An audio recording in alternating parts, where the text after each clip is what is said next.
السلام علیکم ورحمۃ اللہ وبرکاتہ۔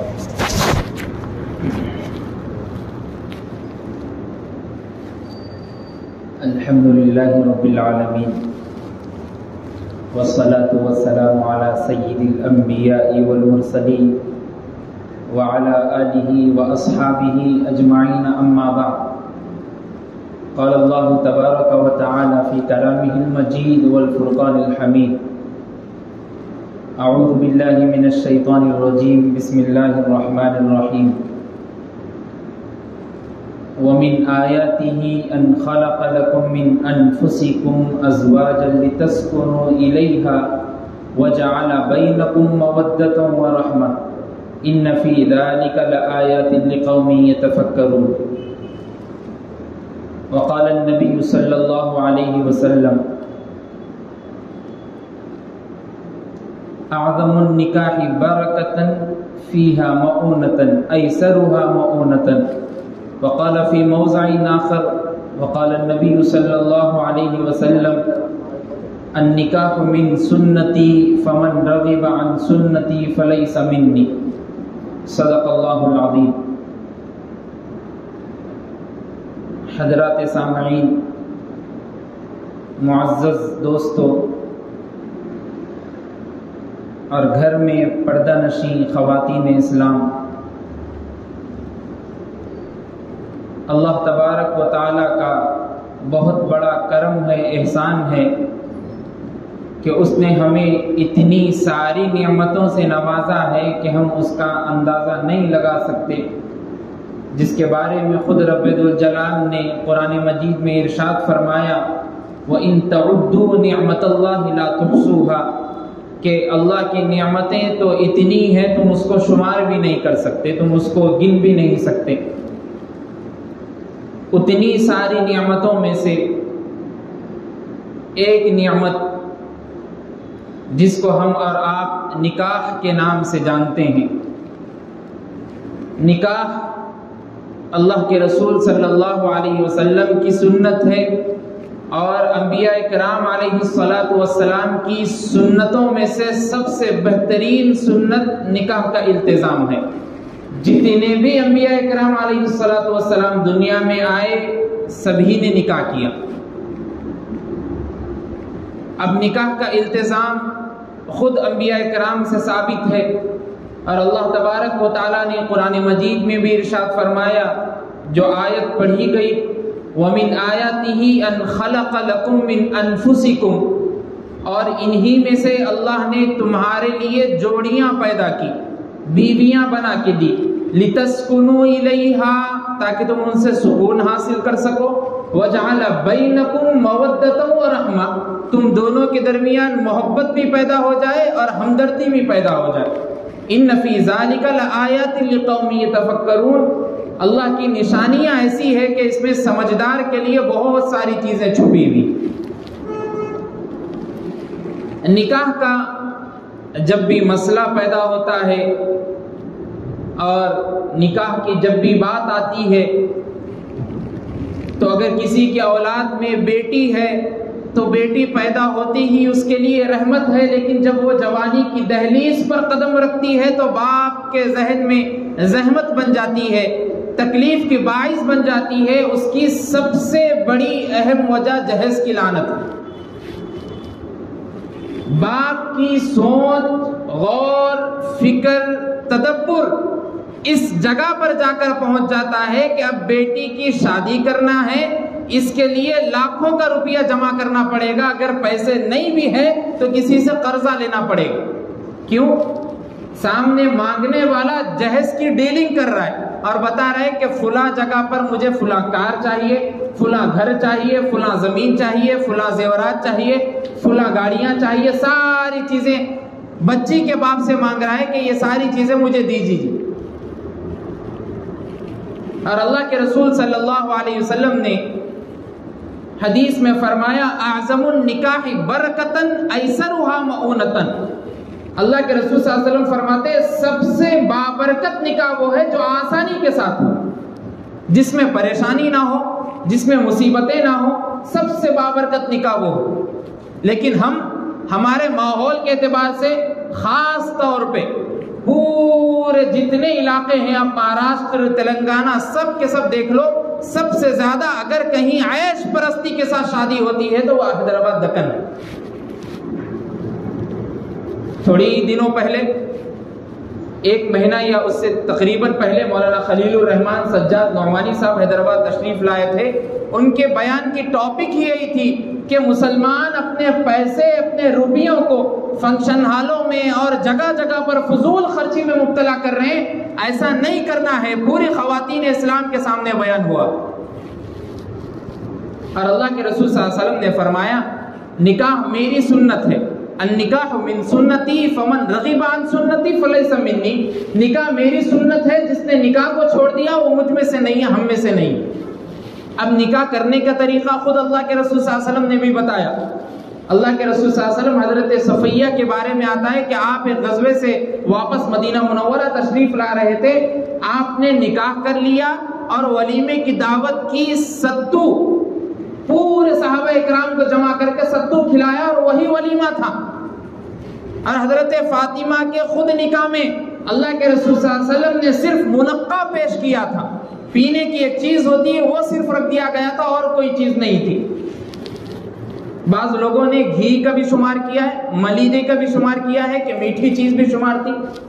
آپ دیکھیے اللہ کے رسول صلی اللہ علیہ وسلم اپنی زندگی میں اپنی بیٹیوں کی خود شادی کر کے نکاح کر کے بتا رہے ہیں کہ پوری امت کو ایسا کرنا چاہیے، لیکن ہمارا ماحول فضول خرچی میں شیطان کے بھائی بننے کے لیے تیار ہے۔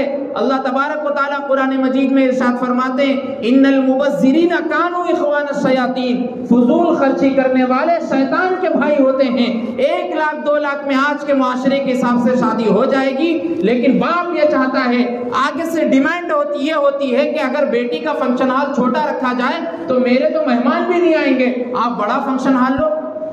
اور وہی باپ دوسروں کے پاس سے قرضہ لے کر، مقروض ہو کر، قرضے میں ڈوب کر بیٹی کی شادی کراتا ہے۔ کل ہی ایک حضرت سے ملاقات ہوئی، بہت ضعیف تھے، ان کے سامنے جب یہ باتیں شروع ہوئی تو ان کے آنکھ میں آنسو آ کر فرمانے لگے مول صاحب 3 بیٹیوں کی شادی ہو گئی، 4 سال ہو گئے، آج تک قرضہ میرے اوپر چڑھا ہوا ہے، اس کو میں پھیر رہا ہوں۔ دیکھیے آپ کیسا معاشرہ ہے ہمارا، کیسا پرفتن دور چل رہا ہے۔ غریب کی بچی اگر آ گئی، اس کو کیڑے مکوڑوں کی طرح دیکھنے کے لیے ہماری دنیا تیار ہے، لیکن اس کی ہیلپ کے لیے ہیلپنگ نیچر ختم ہو گیا، کسی کی مدد کرنے کے واسطے تیار نہیں ہے۔ اور سوالات کیا اٹھاتے کہ مول صاحب جہیز نہیں لینا بول رہے آپ، حالانکہ حضرت فاطمہ کو خود اللہ کے رسول صلی اللہ علیہ وسلم نے جہیز دیا، حضرت علی کی شادی میں خود اللہ کے رسول صلی اللہ علیہ وسلم نے دیا۔ آپ کو جان لینا ضروری ہے کہ حضرت علی رضی اللہ تعالی عنہ بچپن سے ہی اللہ کے رسول صلی اللہ علیہ وسلم کی کفالت میں تھے۔ کفالت اس کو کہتے ہیں کہ اب اس کی شادی ہونے تک، اس کے جب تک انہیں بیمار رہنے تک، اس کے تندرست رہنے تک اس کا خرچہ میں اٹھاؤں گا، اس کو کفالت کہتے ہیں۔ اور جب حضرت علی کی شادی کا انتظام ہو گیا تو اب اس کی کفالت کا ذمہ داری خود اللہ کے رسول صلی اللہ علیہ وسلم نے اٹھائی، اور حضرت فاطمہ کو کسب ضرورت، گھر میں جن چیزوں کی ضرورت ہوتی ہے وہ چیزیں خود اللہ کے رسول صلی اللہ علیہ وسلم نے دی۔ بعض روایتوں میں آتا ہے کہ اللہ کے رسول صلی اللہ علیہ وسلم نے جو چیزیں خرید کر حضرت فاطمہ کو دی تھی نکاح میں، وہ حضرت علی رضی اللہ تعالیٰ عنہ کا ایک زیرہ تھا، اس کو آپ نے بیچا، اس کے پیسوں سے خریدا۔ معلوم یہ ہوا کہ یہ اللہ کے رسول صلی اللہ علیہ وسلم کا خود پیسہ نہیں تھا، حضرت علی کا خود پیسہ تھا۔ بعض لوگ اس پہ اعتراض کر کے بتاتے ہیں کہ مول صاحب جہیز نہیں لینا بول رہے، آپ خود دیو، اس کا جواب مل گیا۔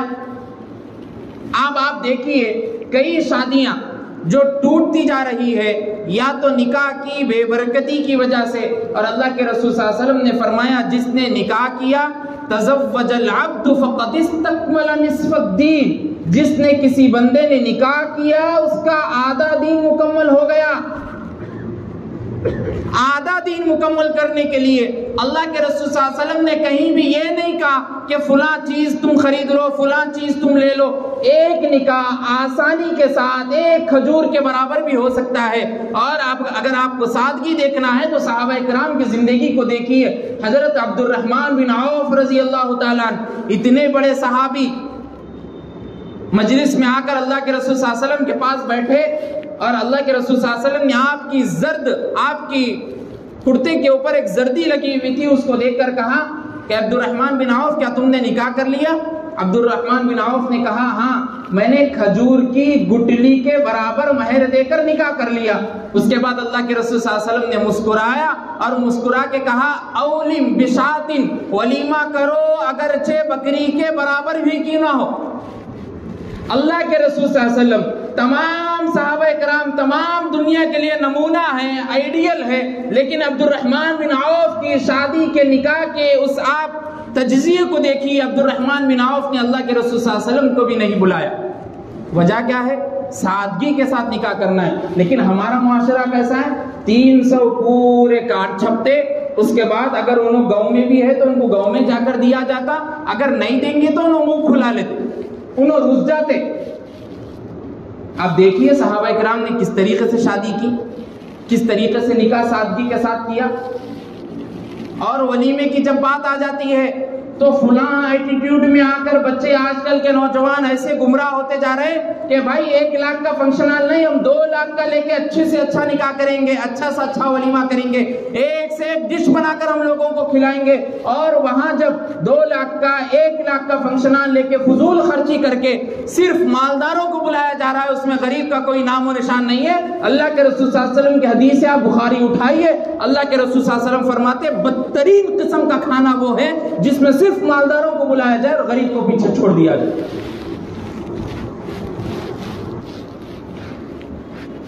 کیا ہو گیا معاشرے میں؟ کدھر کا کدھر معاشرہ چلا گیا۔ ایک بچی پیدا ہوتے ہی ماں باپ کی فکر شروع ہو جاتی ہے۔ ایک باپ سوچنے پہ مجبور ہو جاتا ہے کہ میری بیٹی رحمت بن کے گھر میں آئی ہے، لیکن اب کس طریقے کا بچہ اس کو ملے گا، کیا کیا اس کے خواہشات ہوں گے، کیا کیا جہیز کی اس کی بھینٹ چڑھے گی، کس کس چیزوں سے وہ مانگے گا اور کیا کیا چیزیں یہ باپ اس کو دے سکتا ہے۔ اس لیے ایک شاعر نے کہا تھا عجب ماجرا ہے حضرات دیکھیے، عجب ماجرا ہے حضرات دیکھیے، داماد مانگتا ہے خیرات دیکھیے۔ آکے ہم بی ٹیک کرے ہوئے، ہم ڈاکٹر ہیں، آپ کی بچی سے شادی کرنا ہے تو فلاں جگہ پر ایک زمین لے کے میرے کو میڈیکل کھول کے دو، یہ جہیز ہے۔ فلاں جگہ جانا ہے، ایک کار کی ضرورت ہے، آپ خرید کے دو۔ کئی شادیاں، کئی نکاحیں، بچیاں بن بیاہی حیدرآباد میں بیٹھی ہیں۔ ان کی سب سے بڑی اہم وجہ آج کل کا مسلم معاشرہ جنہوں نے جہیز کی بھینٹ چڑھا کر ان مسلم خواتین کو گھروں میں بٹھا رکھا ہے۔ آپ اٹھائیے کئی نیوز، تقریباً کل سے میں دیکھ رہا تھا، ہم کو معلوم ہے مشہور ایک ویڈیو وائرل ہوا تھا عائشہ عارف خان کا، سورت کا، احمد آباد کا۔ اس نے سمندر کے کنارے پر ٹھہر کر ویڈیو بنایا تھا، اس کے ماں باپ کی وائرل ویڈیو ہوئی تھی آڈیو ریکارڈنگ میں۔ کیا بات ہو رہی تھی، کیا کہہ رہی تھی بچی؟ کئی سال سے مجھ کو ستایا جا رہا ہے جہیز کے لیے، بچہ ستا رہا ہے عارف خان۔ بچی کی عمر 23 سال تھی، بچی کا کیا قصور؟ شادی ہو گئی، ہونے کے بعد ولادت بھی ہوئی، لیکن جب بھی اس کو ٹارچر کیا جا رہا، جب بھی ستایا جا رہا کہ تمہارے ماں باپ نے ہمارے لیے کچھ بھی جہیز کا نہیں دیا، پہلے لے کر آؤ، پھر دے دیے، پھر لے کر آؤ، پھر دے دیے، پھر لے کر آؤ۔ بچی جا کے ویڈیو بنا رہی اور کہہ رہی ہے کہ میں کیا کروں، اس زمانے میں نہیں جی سکتی۔ آپ اٹھائیے کئی سال، ایک رپورٹ کے مطابق صرف حیدرآباد کے اولڈ سٹی کی بات کر رہا ہوں میں، پرانے شہر کی، جہیز کی وجہ سے 1 لاکھ سے زائد لڑکیاں شادی کے انتظار میں 30 سال سے زائد عمر کو ہو چکی ہے، ان کی شادیاں نہیں ہو رہی۔ کیوں؟ جہیز کے لیے باپ کے پاس پیسہ نہیں ہے، دینے کے لیے بچے کو پیسہ نہیں ہے، اور گھروں میں بن بیاہی بیٹھی ہوئی 1 لاکھ سے زائد لڑکیاں۔ صرف اولڈ سٹی حیدرآباد کی بات کر رہا ہوں میں، نیو سٹی اس میں ایڈ نہیں ہو۔ اور آگے چلیے، عالمی ادارے کے مطابق پورے عالم، ہندوستان پاکستان کو ملا کر بات ہوئی، 1 کروڑ سے زائد لڑکیاں بن بیاہی بیٹھی ہیں، جس میں سے 40 لاکھ لڑکیوں کی شادی کی عمر گزر چکی ہے، اب ان کی شادی نہیں ہو سکتی۔ قصوروار کون ہے؟ ذمہ دار کون ہے؟ یہ مسلم معاشرہ جہیز کی لعنتوں کو شمار کرنے کے لیے آپ اٹھائیے، یہ ہندوانہ رسم ہے، کہیں پر بھی مسلم معاشرے میں اس کا ثبوت نہیں ملتا۔ آپ جائیے برادران وطن بھائیوں سے پوچھ لیجئے، ان کے پاس اس جہیز کے نام کو تلک کے نام سے یاد کرتے ہیں۔ وہ کہتے ہیں تلک میں کیا دیں گے، اسی تلک کو ہم نے جہیز کا نام دے کر اپنے مسلم معاشرے میں رائج کر دیا۔ اب مسلم بہنیں، مسلم بچیاں گھروں میں بیٹھی ہے، باپ اتنا مقروض ہے، قرضے میں ڈوبا ہوا ہے، اب شادی نہیں کر سکتا، اب کیا رہے تو کیا کرے۔ اب کئی اس کے بعد بھارتی نیشنل کرائم ریکارڈ کے مطابق ہر سال 7,000 سے زیادہ دلہنیں جہیز کی وجہ سے خودکشی کر رہی ہیں۔ 7,000 سے زائد ایک سال میں جہیز نہیں ہے دینے کے لیے خودکشی کر رہی ہے۔ اب کرے تو کیا کرے بچیاں۔ نیشنل کرائم ریکارڈ کے مطابق، بیورو ریکارڈ کے مطابق 2012 سے لے کر 2018 2019 تک اتنی موتیں ہوئی جن کا ریکارڈ 8,455 سے کیا گیا۔ اتنی مسلم بہنیں خودکشی کا شکار ہو گئی 2012 سے لے کر 2018-19 تک کا ریکارڈ 8,455 مسلم خواتین۔ اور پرسوں ہی کا ایک واقعہ راجستھان میں جے پور کا، اجمیر شریف کے پاس برادران وطن کا واقعہ۔ مسلم بہنیں نہیں ہیں لیکن وہ بہنیں ہیں جو ہمارے وطن میں رہا کرتی ہیں۔ 3 کی 3 بہنوں کو اس آدمی نے 3 بھائیوں کی شادی میں دے دیا۔ کیا ہوا، 1 سال ہو گئے، 2 سال ہو گئے، ستانا شروع کر دیا۔ اجمیر کا اور راجستھان کا پیپر آپ پڑھیے، اس میں ابھی موجود ہے، آپ یوٹیوب پہ مار کے ریسرچ کریے، ابھی بھی نیوز مل جائے گی۔ معلوم کیا ہوا، 3 بچیوں نے سوسائڈ کر لیا ایک ساتھ مل کر۔ وجہ کیا ہے، جہیز کے لیے ستایا جا رہا۔ جہیز جیسی بے شمار لعنتوں سے بھری ہوئی چیز کے لیے اس بچیوں کو ستایا جا رہا تھا۔ بچیوں نے قدم اٹھایا اور جا کر خودکشی کر لی۔ اور اللہ کے رسول صلی اللہ علیہ وسلم فرماتے ہیں، جس نے کسی کی خوشی کے بغیر پیسوں کو کھایا، اس کا پیسہ لیا، اس نے جائز نہیں حرام کام کیا۔ کسی باپ کی یہ خواہش نہیں ہوتی کہ وہ کسی سے قرضے میں ڈوب کر اپنی بچی کی شادی کرائے، کسی باپ کی خواہش نہیں ہوتی۔ آپ کی زور و زبردستی ہے کہ آپ اس باپ کو، گنوار باپ کو ایک جگہ پر پھرا رہے، وہ قرضے میں ڈوب رہا ہے اور اپنی بچی کی شادی کرا رہا ہے۔ اور اس میں کئی لوگ اپنے گھر کے بڑے بھی شمار ہوتے ہیں۔ اور کیا ہے، بچیوں کی طرف سے بھی ایک اور ٹرینڈنگ پہ چل رہا کام کہ ہم اپنی خوشی سے بچی کو دے رہے، یہی خوشی آگے جا کے جہیز کا نام پڑ جاتی۔ اس بچے کو لت لگ گئی، آپ دے دیے 2 سے 3 کروڑ روپے، گھر کہیں دلا دیا، وہی بچے کو یاد رہتی کہ اس کے بابا تو دینے والے ہیں۔ 4-6 سال کے بعد پھر وہ بچہ وہ بچی کو ستانا شروع کر دیتا، پھر وہ بچی کے ماں باپ لا کے دیے تو کہاں سے دیے۔ آپ کی خوشی اس بات کا ثبوت دلاتی ہے کہ آپ خود اس میں ملوث ہونا چاہتے ہیں، آپ خود اس میں پڑھنا چاہتے ہیں۔ اللہ کے رسول صلی اللہ علیہ وسلم نے حضرت فاطمہ کا اتنا آسانی کے ساتھ نکاح کیا۔ ہمارے سامنے، بہنوں کے سامنے، خواتین کے سامنے رول ماڈل ہے۔ آپ حضرت فاطمہ کی زندگی کو دیکھیے۔ اللہ کے رسول صلی اللہ علیہ وسلم نے صرف آپ کے نکاح میں جو حضرت علی کے زرہ کو بیچ کر سامان خریدا تھا، اس میں ایک چادر تھی، ایک تکیہ تھا جو کھجور کے جھالوں سے بھرا ہوا تھا، تکیہ بھی ایسا تھا، ایک مشک تھا، ایک چکی تھی اور 2 مٹکے تھے، بس اتنا سا جس پہ گھر چلا جا سکتا ہے، جس پر گھر گزارا جا سکتا ہے، وہ حضرت فاطمہ کو دی گئی تھی۔ اور حضرت فاطمہ رضی اللہ تعالی عنہ کا ایمان دیکھیے، آپ فرماتی ہے میں ایک ہاتھ سے چکی پیستی تھی، میرے ہاتھوں پہ چھرے ہو جاتے تھے اتنے موٹے موٹے۔ اور اس کے بعد حضرت فاطمہ کہتی کہ میں اللہ کے رسول صلی اللہ علیہ وسلم کے پاس جاتی اور جا کر کہتی کہ اے ابا جان، کسی کام کرنے والے کو اگر گھر پر بلا لیا جائے، اللہ کے رسول صلی اللہ علیہ وسلم فرماتے ہیں میری بیٹی خود کا کام خود کیا کرو، میں تم کو ایک ایسی تسبیح بتاتا ہوں کہ تم اس سے ایک ہاتھ سے چکی بھی پیس لیا کرو اور اپنے زبان مبارک سے تسبیح بھی پڑھ لیا کرو، اسی کو تسبیح فاطمی کہتے ہیں۔ سبحان اللہ، الحمدللہ، اللہ اکبر۔ حضرت فاطمہ خود اپنے گھر کا کام کرتی تھی۔ یہ خواتین کو سیکھنا چاہیے. گھروں میں بیٹھ کر آج کل لڑائیاں شروع ہو جاتی ہے، ساس بہو کو مارتی ہے، ساس بہو پر چلاتی ہے، ساس بہو کو گالیاں دیتی ہے. کبھی بہو اگر بہت زیادہ ایٹیٹیوڈ گھمنڈ والی رہی، پڑھی لکھی رہی، تو ساس کے اوپر چلانا شروع ہو جاتا ہے. یہ ساری فتنہ و فساد کی جڑیں آپ کے ہاتھوں سے بگاڑ رہے ہیں. آپ نے خود نکاح میں ایسی چیزوں کے اوپر فضول خرچی کی کہ اب اس کی دم نکلے گی، اب وہ ساری چیزیں کرنا شروع کر دی. ہلدی کا رسم، جمعگیاں بیٹھنا، منجے بیٹھنا، کہاں کا ہے؟ کون کرے؟ کس نے اجازت دی؟ اللہ کے رسول صلی اللہ علیہ وسلم نے اتنے نکاح کیے، کبھی آپ نے پڑھا؟ میں یہی بیٹھا ہوں اور آپ جا کے پوری سیرت اٹھا کے دیکھ لو، اللہ کے رسول صلی اللہ علیہ وسلم 4 جمعوں کو 4 جمعگی کرے. اور ڈیمانڈ ہوتی یہ جمعے کو یہ کپڑے کرے تو وہ جمعے کو وہ کپڑے کرنا. ہلدی کے رسم میں یہ دیے تو پھر یہ رسم میں یہ دیتے. اس کے بعد رسم ہو جاتا، بچی کی دیکھ دیکھی ہو جاتی ہے، بچے سے بات کرنا بچی شروع کر دیتی، معاشرہ ایسا ہو جاتا، نکاح سے پہلے ایسی علامتیں قائم ہو جاتی کہ وہی بچہ کئی مہینوں کے بعد گھر والوں کو فون کر کے بولتا کہ اب میں اس رسم سے شدہ بچی سے شادی نہیں کر سکتا، میں ان سے مل لیا باہر اپنے ہوتا. وہ ساری چیزیں شادی سے پہلے جو ہوئی اس کو زنا کہتے ہیں. پیدا ہونے والی اولاد بھی زانی ہے، زانیوں میں شمار ہوگی.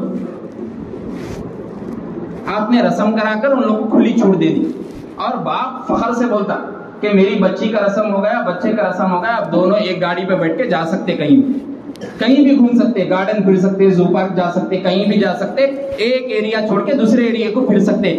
شادی جیسی نکاح ایک دونوں بندھن میں نہیں جڑے. اب تک قاضی نے آ کر دونوں کا نکاح نہیں پڑھایا. آپ بتائیے ایک دوسرے کے ساتھ جو نکاح کے بندھن میں نہیں باندھے گئے تو منگنی اور رسم ہو کر کیسے بچی اور بچہ مل سکتے ہیں؟ آپ بتائیے کس نے آپ کو، کون سے مفتی صاحب نے فتویٰ دیا کہ مل سکتے ہیں؟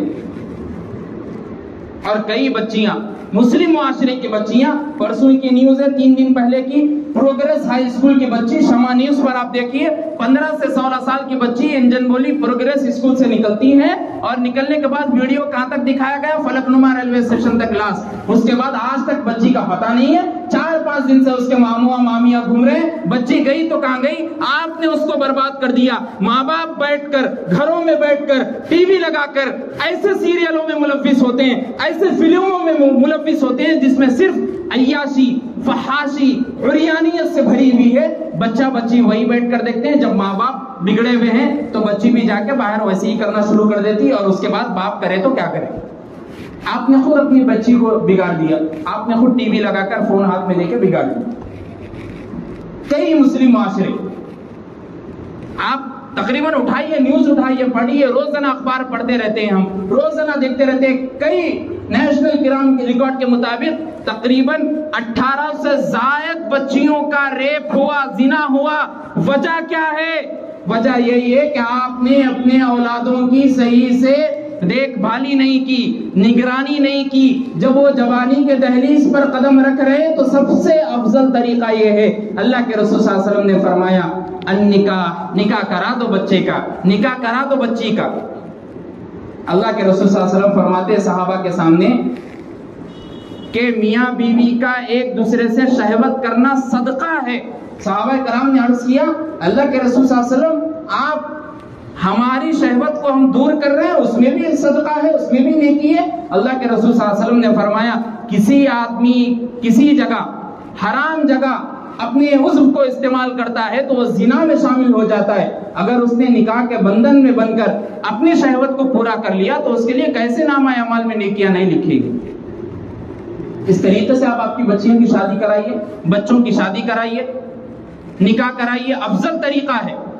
کئی سال، کئی مہینے بچیوں کو ویسے ہی کالج، یونیورسٹی میں لگا دیتے ہیں. باپ کمائی میں ملوث ہے اور بچی کہاں جا رہی، کیا کر رہی، کسی کو کچھ فکر نہیں ہے. کس کے ساتھ بیٹھ کر جا رہی ہے، کیا کر رہی ہے، کسی کو کچھ لینا دینا نہیں ہے. حیدرآباد کا مسلم معاشرہ ایسا ملوث ہو گیا ہے، ایسا گناہوں میں مبتلا ہو گیا ہے کہ آج تک آپ کو کوئی مسلم معاشرہ نہیں مل سکتا. تقریباً ایک نیوز کے رپورٹ کے مطابق حیدرآباد میں 88% مسلم بچیاں غیر مسلم بھائیوں کے ساتھ بھاگ کر ان کے ساتھ نکاح کر لی اور مسلم سے ہٹ کر غیر مسلم ہو گئی.